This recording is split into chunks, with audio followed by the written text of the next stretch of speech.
All right, I guess we'll get started. Thanks for joining us, everyone, for the fourth session of the thinning meeting for the Hudson Valley. We're going to hear from Terence now. But first, let me remind you that this is a meeting style, not a webinar style, so you'll have to keep yourself muted, and you can press the unmute button when you would like to ask questions. So, Terence, it's you. Well, good afternoon, everybody. It's a pleasure to talk again, and hopefully we can provide some input that will help you make decisions over the next several days. I'll present a few slides to start with, and then I hope we can have some discussion about what we're seeing.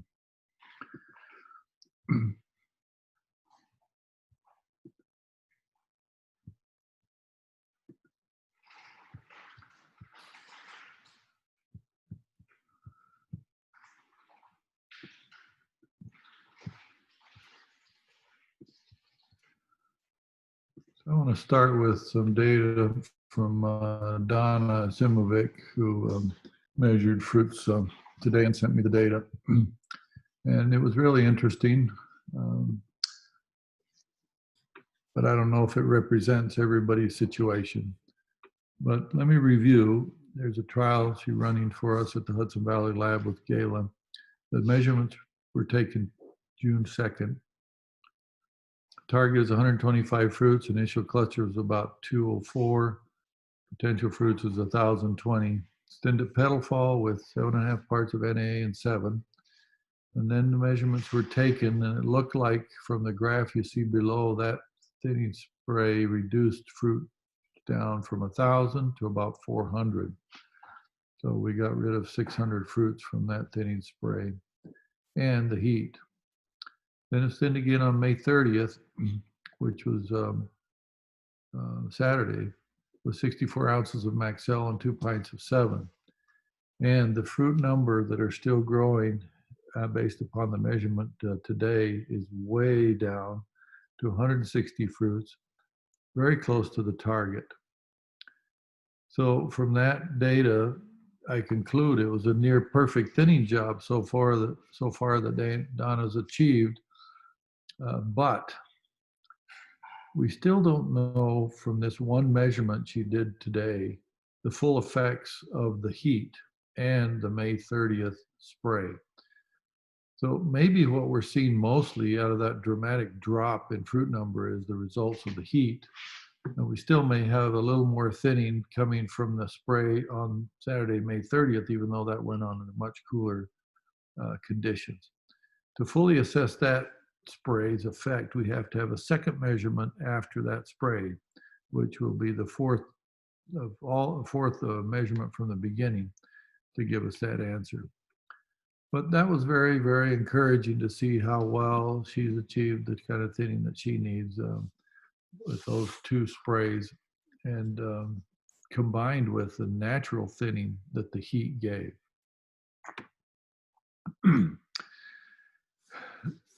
But that opportunity of the 10 millimeter, 12 millimeter stage is past. We are now entering the final opportunity to thin over the next several days as fruits are getting larger, and we're entering this window of the 16 to 20 millimeters. Generally, sprays don't work as well at this larger fruit size timing. They seem to lose sensitivity to NAA. Often we can still get pretty good thinning from Maxell if we put oil, but this never as good as it was at the best optimum window around 12 millimeters. Based upon Donna's data, the Hudson Valley lab Galas, largest kings are at 18.7 millimeters today. The average of all fruits is 12 millimeters, but many of those that are smaller than 12 are falling off. They're in the process of falling off. They just haven't fallen off yet. So the average of those fruits that is going to remain on the tree is probably somewhere closer to 15 today. I just picked out one of Jenny Chris and Joel Chris blocks of Gala.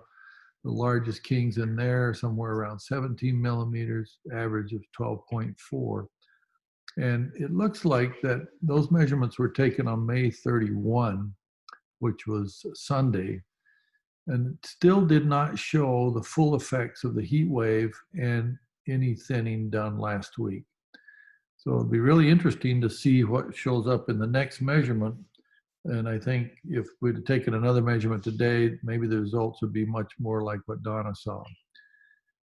But that's the key point and the key issue for this whole video webinar.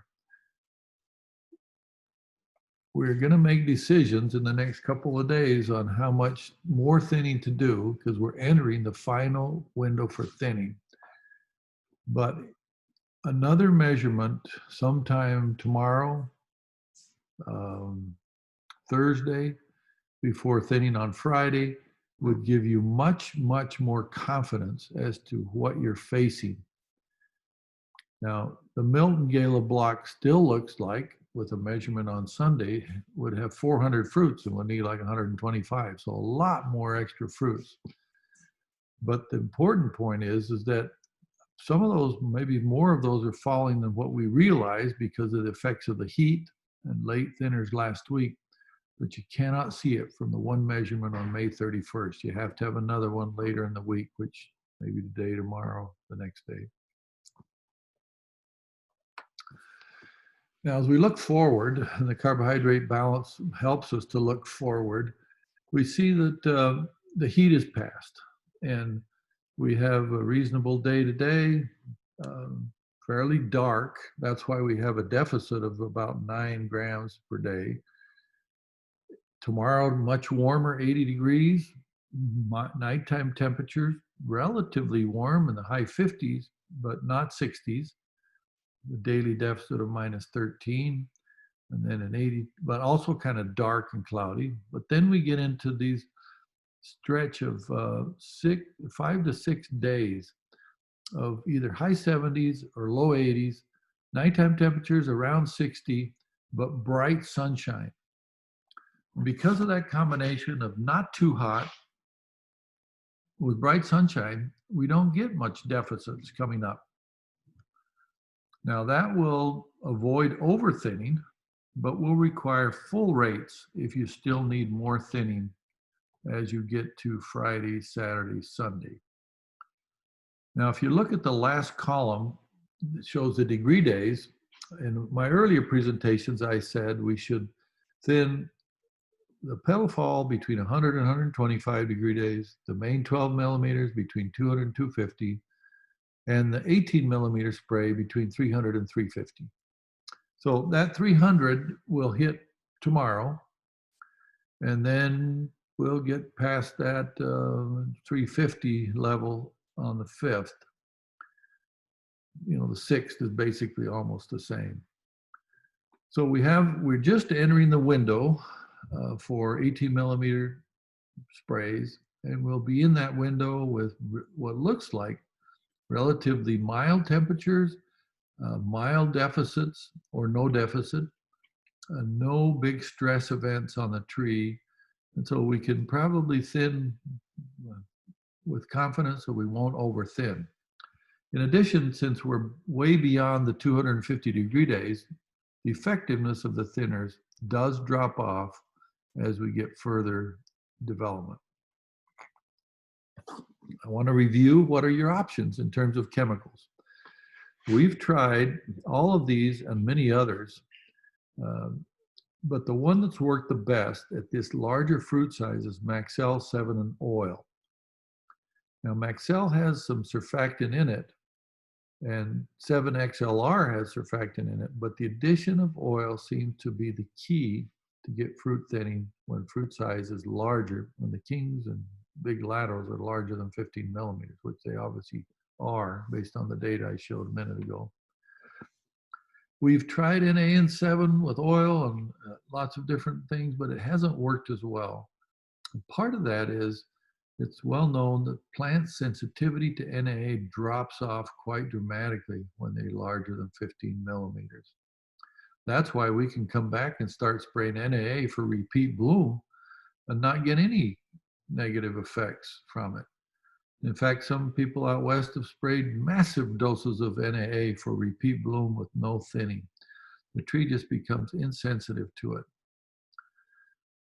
Now, ethyl is an interesting product, and we've tested it a lot, and it seems very, very inconsistent to me. On some years, we get pretty decent thinning. On really warm years, we get excessive thinning. But more than half the years, we don't get anything. So I don't really recommend it as the best option for this timing.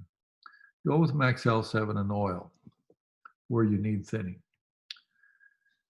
So my suggestions for today are that this is really the last window starting today and going through Saturday, June 6th.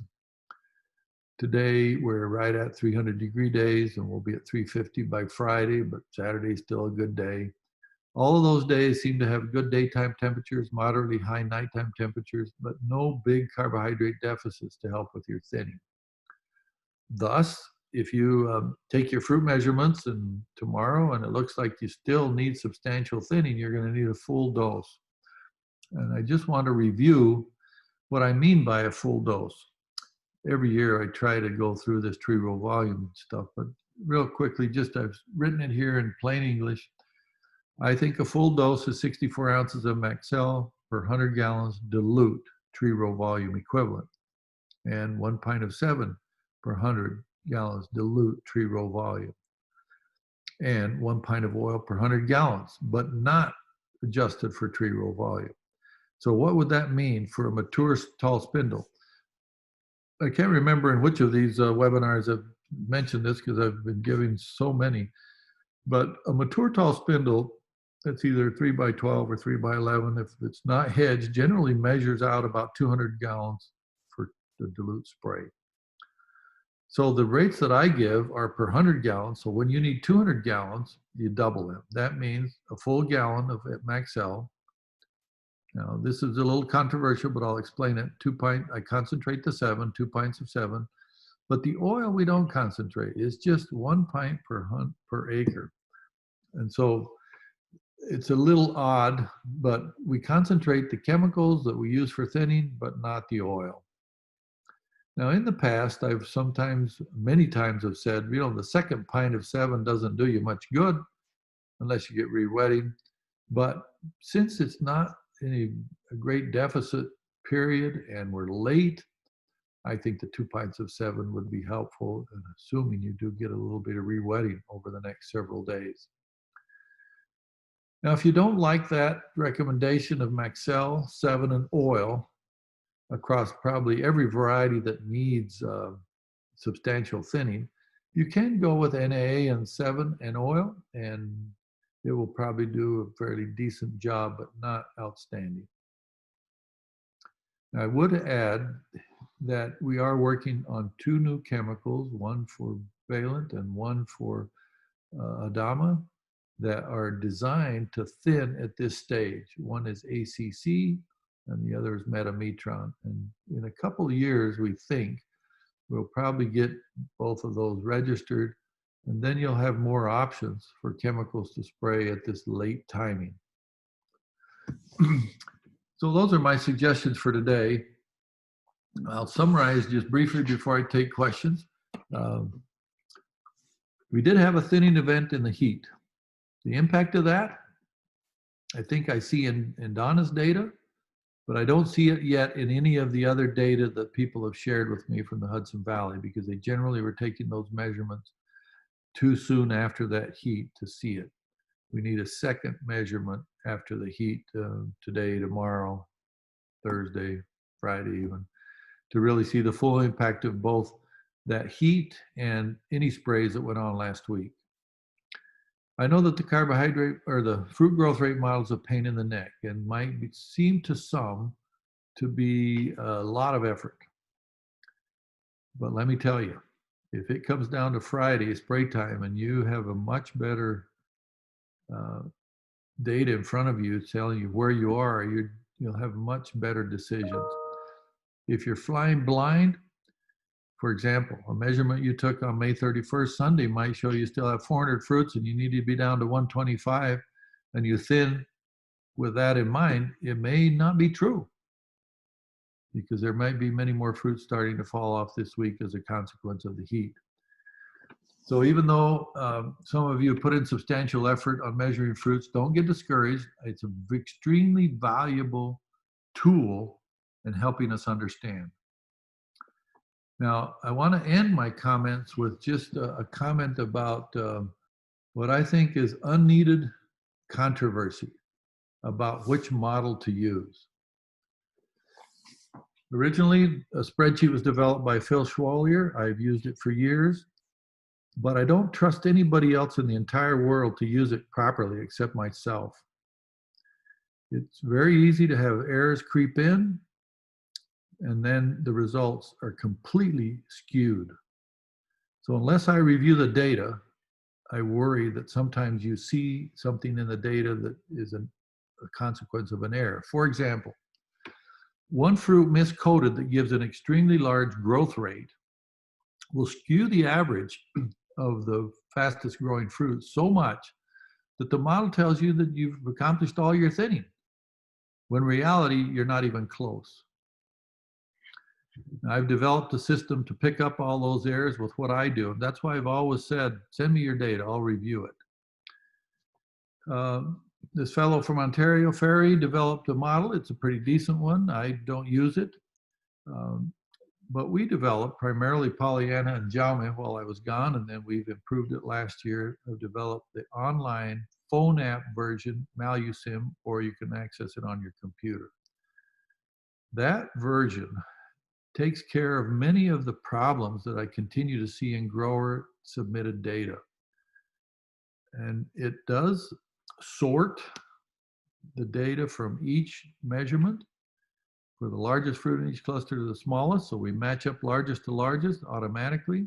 It does insert the 0.1 for missing fruits, because if we don't do that, we don't have the right denominator.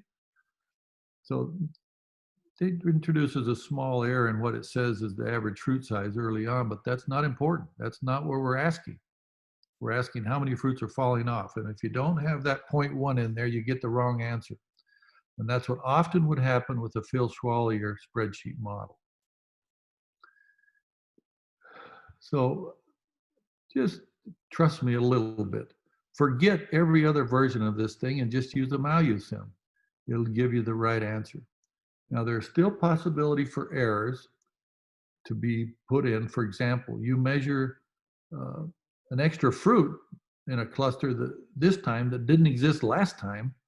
That's a problem. But I haven't got the error detections of that finished yet. We were in that process when the COVID virus shut us down, and we weren't able to finish it this year. If you want me to review your data, I'll look at it and check it for errors. But I think that if you can use that MaluSim, take another measurement Wednesday or Thursday, you'll have much more confidence in what you're facing spraying Thursday, Friday, or Saturday. So with that, I'd be happy to talk about any questions that any of you have. Thank you, Terence. We do have a question here. This says, if we measured Sunday, is measuring again tomorrow okay, or is it too soon? We have some varieties, in particular New York 1, that had a very spread out bloom, and the late bloom is 9 to 11 millimeters. Larger fruit is over 16 millimeters. What is the best way to knock off all the small fruit without losing any larger fruit? And if we need to keep some of that late bloom to make the crop, then what? So there's several questions wrapped up in that.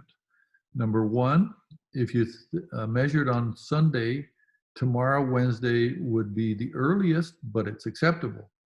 And I would prefer that you do that and then spray Thursday rather than just spray blind on Thursday, not knowing where you're at. What the thing will pick up by measuring today or tomorrow is the heat, because that happened earlier in the week. That happened, what was it, Wednesday and Thursday, something in that time frame. And so measurements today or tomorrow are going to pick up the impact of the natural thinning we got from the heat. Now, the second question was about Snapdragon in particular. It's not so much that it has a protracted bloom, it just has massive amounts of bloom on one-year wood. And that we hope to knock off completely. However, if you need some of that fruit to have a full crop, then you have to wait until that fruit gets bigger. And the spur fruit will be way past the thinning stage. So let me talk about two scenarios with Snapdragon. One, first, I'm assuming they're both mature, but one is that there were enough spurs when you pruned it with flowers that you don't need any fruit on 1-year wood. Therefore, you would time everything according to the kings on spurs. And if they are now getting to the 16 or 17 millimeters and you have a lot of smaller fruit, you come in with Maxell 7 and oil and try to knock all that off, including all of that small fruit that came from bloom on 1-year wood. The second scenario is where, for whatever reason, and we just had a meeting with the Champlain growers a few minutes ago, that maybe they're just a little biennial and they're not enough spur flowers to make a full crop. And you need some of those fruits on 1-year wood to set. In that scenario, I would put on a mild thinner last week or at this timing, but not put in the oil, trying to knock off the laterals on that 1-year wood to single them down, but not knock them all off, because they're much smaller and they're entering this 12 millimeter range right now. So thin it like you would have thinned at the 12 millimeter stage last week. But where you have enough kings, it's different. You want to knock all those fruitlets on 1-year wood off. Now, just a small comment on physiology. Sometimes growers get confused by this long protracted bloom, but it's because they're not paying strict attention. All the spurs generally flower within a reasonably short period of time. It's this flowers on 1-year wood that sometimes comes out very late and gives the appearance that we had a really long bloom period. And then we sometimes have these different populations of fruit on the tree. Those that flowered from the spurs are much bigger and they're, at the 18 millimeter stage. And this whole smaller cohort of fruits from bloom on 1-year wood. And you manage it differently depending on whether you need that fruit or you don't need it to make a full crop. Did that answer the question, or do you want to follow up?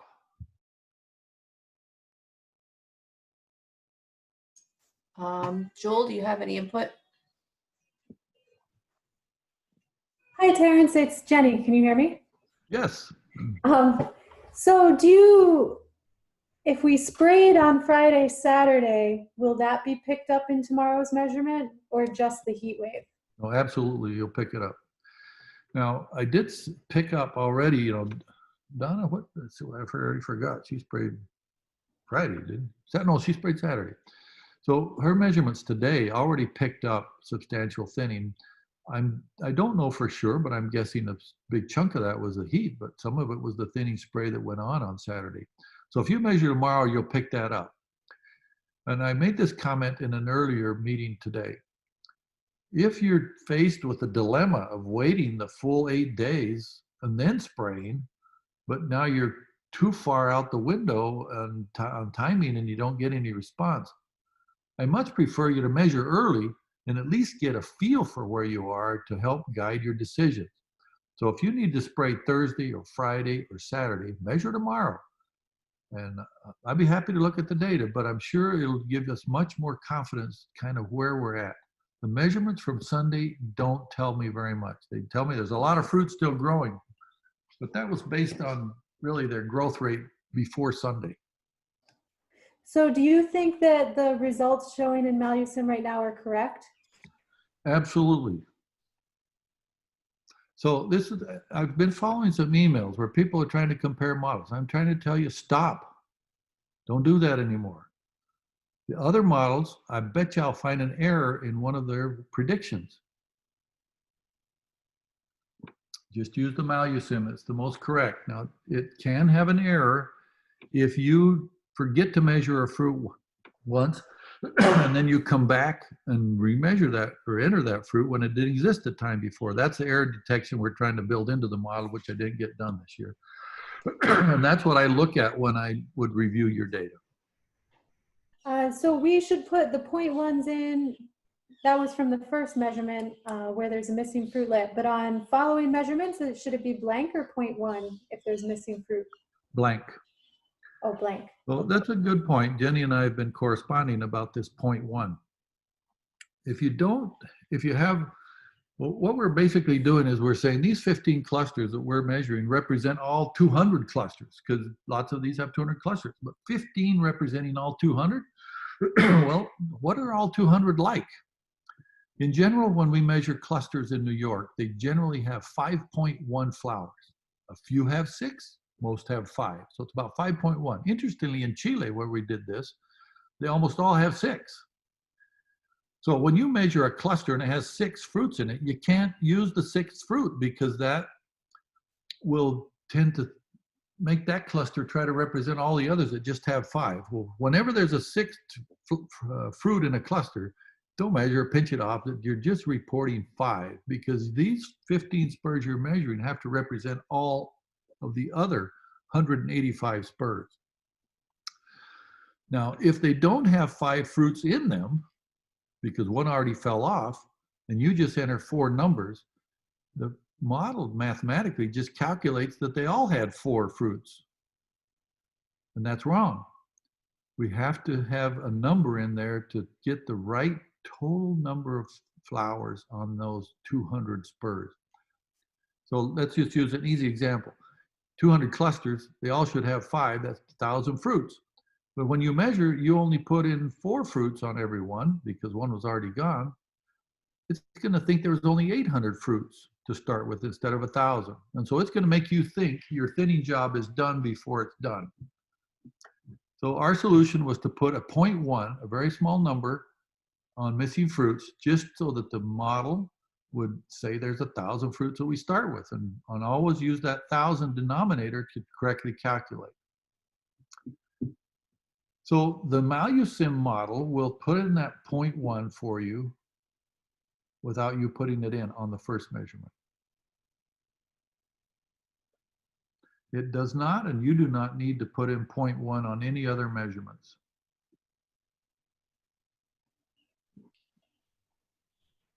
Okay, thank you. Okay, we have another question here. It says, thanks for laying out the rates for 6BA, carbaryl, and oil clearly. If we continue to have carbohydrate surpluses, would you recommend following the recommendations and adding an additional 30% of max cell and 7 on top of the necessary TRV concentration, or only increase max cell? Yeah, I think, I'm trying to simplify things, just say concentrate the 7 too. But somehow I have to get the message across, don't concentrate the oil. Well, if you have a 500-gallon tank, that's 5 pints of oil, no more, no matter how much water you're spraying. But on the Maxell, it does make sense to follow the model's recommendation and add 15% more or 30% more based on the carbohydrate. But adding 15% more 7 doesn't make any difference. It was the comment we made earlier. Was it in this meeting or was it the last meeting? I think it was the last meeting. I think Dan Wilson up north asked about this. So adding an extra amount of 7, 15% more doesn't make any difference. It's very rate insensitive. But with Maxell, it does. I'm sorry to make this so complicated. Every year I say, I got to simplify this thing. Don't mean to confuse you all. Another question we have is, are there any issues with using oil on top of Captan? Yes, there are. So it's Captan that's a problem. Captan is a very toxic chemical, and oil gets it into the leaf and causes leaf phytotoxicity.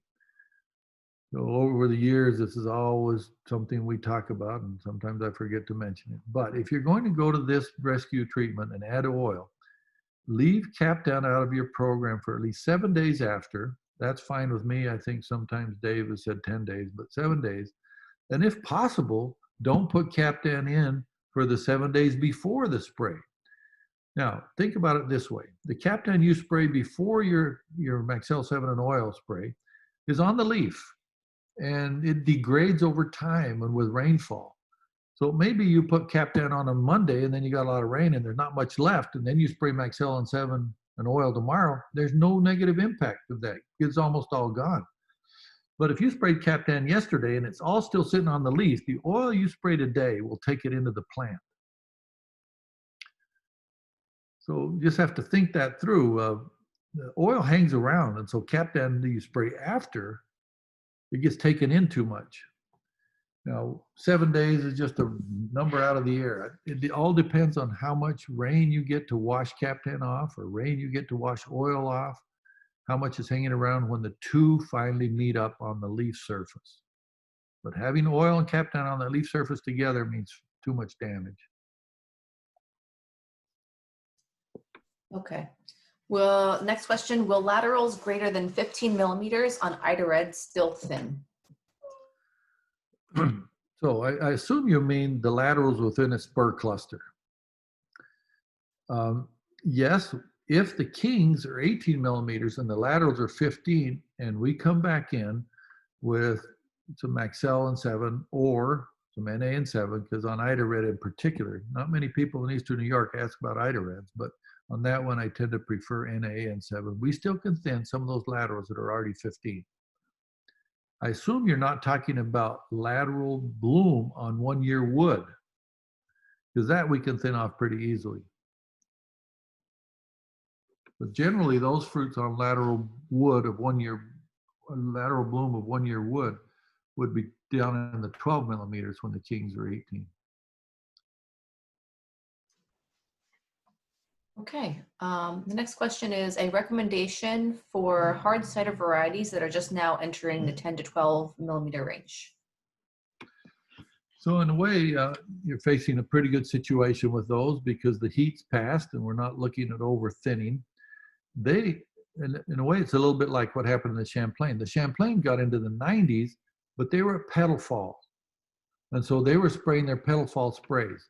Heat at petal fall is not nearly as damaging or dangerous as heat in the time period you got it for your mainline varieties, which is right at the 10 to 12 millimeter stage. So the heat of last week on cider varieties will not have had the same damage or the same thinning effect as heat on other mainline varieties.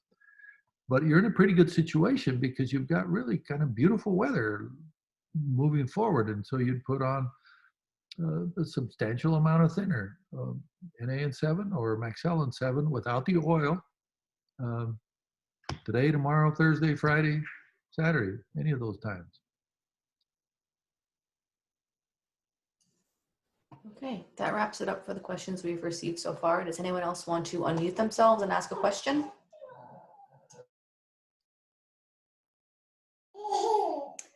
Hi, Terence.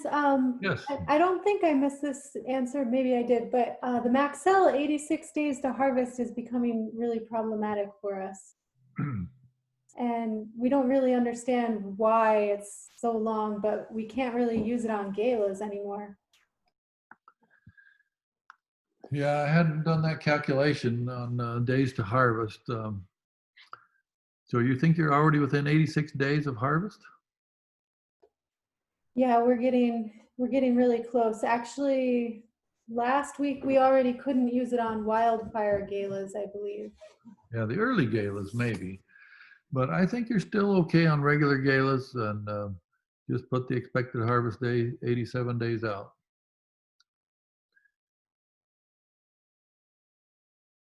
That's why we're really at the end of the window because of that, and plus they lose sensitivity. But I would say you're still okay.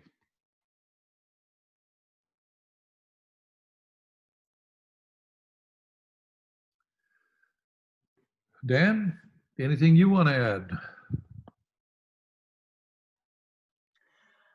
Not at this time. I've got some information out on the e-alerts of the blocks that I've looked at, and I'll continue to measure them, and I'll continue through the June drop period as well.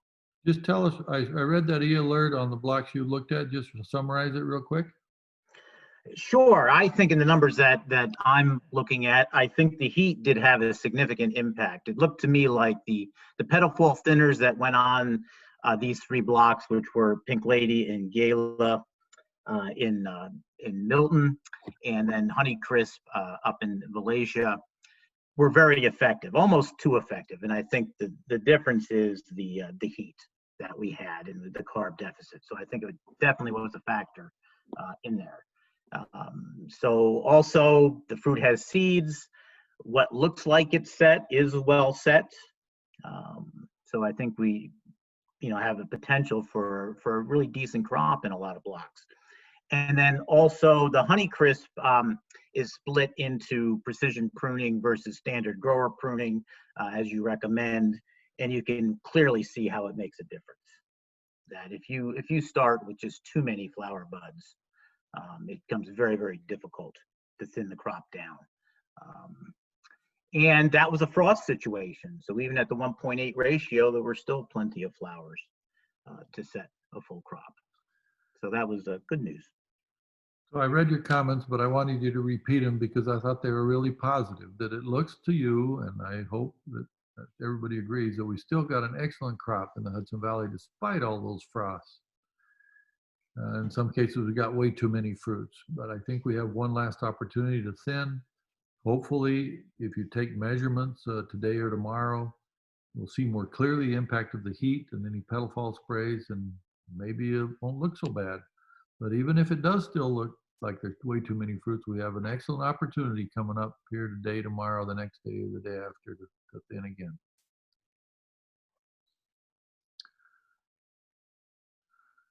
Don't get discouraged with measuring fruit. It's a pain in the neck, but boy, it is so helpful when you get in this final stage to know where you're at.